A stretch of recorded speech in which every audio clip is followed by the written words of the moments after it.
আসসালামু আলাইকুম বন্ধুরা, চলে আসলাম আমি আবারও একটি চমৎকার ভিডিও নিয়ে।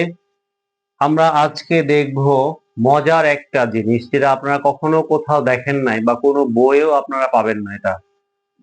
সেটা কি হচ্ছে? Present perfect tense. আমরা অন্য সংজ্ঞায় সংজ্ঞায়িত করে আমরা আজকের এই প্রেজেন্ট পারফেক্ট টেন্সটা শিখব।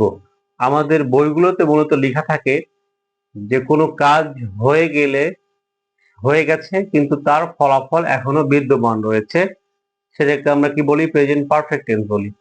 কিন্তু আমি বলতে চাই যে আমি যদি বলি আমি ভাত খেয়েছি, মানে আমার ভাত খাওয়া হয়ে গেছে, এটা কি হচ্ছে? Present perfect tense. কিন্তু আমি যদি বলি ভাত খেলাম, তাহলে এটা হচ্ছে কি? Past indefinite tense.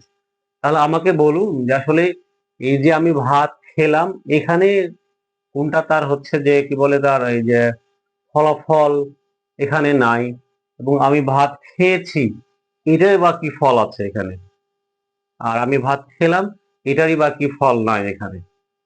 আসলে আমরা ওগুলো বাদ দিয়ে, আমরা বইয়ের গদ বাঁধা নিয়ম বাদ দিয়ে আমরা চমৎকার একটি জিনিস দিয়ে আজকে আমরা পারফেক্ট টেন্সটা চিনে নেব। চলুন দেখি কি। সেটা হচ্ছে যে কাজটি হয়ে যাবে, অর্থাৎ সেটা কেমন হবে? সেটা পাস্ট টেন্সের মতো মনে হবে, কিন্তু আমরা জানি যে ক্রিয়ার শেষে যদি ল ম থাকে তাহলে সেটা কি হয়? পাস্ট টেন্স হয়। আর যদি ল ম থাকে না তাহলে সেটা কি হয় না? পাস্ট টেন্স হয় না। তাহলে দেখুন যে একটি কাজ হয়ে যাবে, সেটা কি হবে? পাস্টের মতো মনে হবে, যেহেতু কাজ হয়ে গেছে, কিন্তু ক্রিয়ার শেষে যে অক্ষরটা ল ম হবে না, সেটাই হবে কি আমাদের প্রেজেন্ট পারফেক্ট টেন্স। চলুন আমরা উদাহরণ দেখি। যে আমি আমার কাজ শেষ করেছি, তার মানে আমার কাজ অলরেডি শেষ হয়ে গেছে। তাহলে কি এটা পারফেক্ট? এটা হচ্ছে যে পাস্টের মতো লাগছে না? যে কাজ তো শেষ হয়ে গেছে, আমার এটা পাস্টের মতো লাগছে। কিন্তু পাস্ট হতে গেলে কি লাগে? ল এবং ম লাগে ক্রিয়ার শেষে।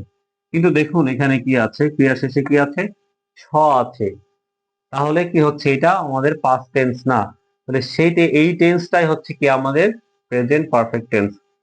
আরো উদাহরণ দেখি। আমি বোর্ডে লিখেছি, আমার কাজটি হয়ে গেছে অলরেডি, কিন্তু কি ক্রিয়ার শেষে কি নাই? ল ম নাই। তার মানে এটাই হচ্ছে আমার প্রেজেন্ট পারফেক্ট টেন্স।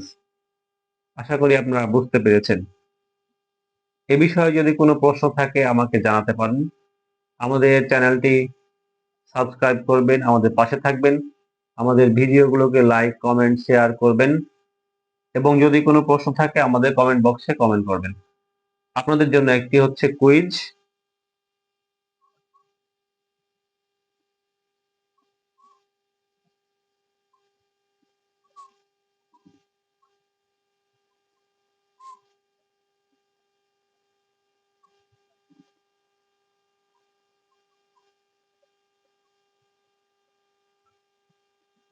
আমি দুইটি লিখেছি।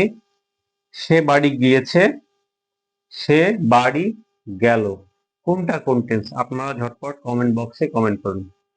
সে পর্যন্ত ভালো থাকবেন, সুস্থ থাকবেন। আসসালামু আলাইকুম ওয়া রাহমাতুল্লাহ।